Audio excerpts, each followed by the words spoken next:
Generally, I would like to take this opportunity to thank our Gen Zs for the great job they are doing to this nation, a job of representing and fighting for the interests of Kenyans.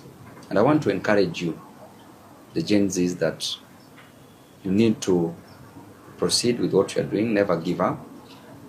Let's fight together. As Babu Owino, I'm a millennial, but an iron sharpens the other. I believe that you and millennials, we can together work and form a zillennial that is going to transform this nation for the best. A nation that is going to provide proper services for our citizens. A nation that is going to ensure that the cost of education is reduced.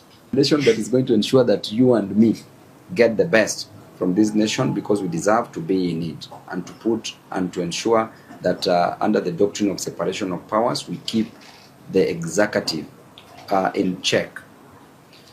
Generally, never give up. Let us fight on. For those who are in campus, ensure that you graduate.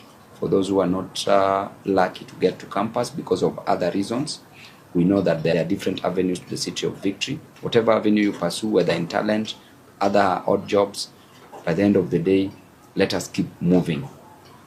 Let's not lose the sight of a gazelle for a dashing squirrel. Thank you and God bless you.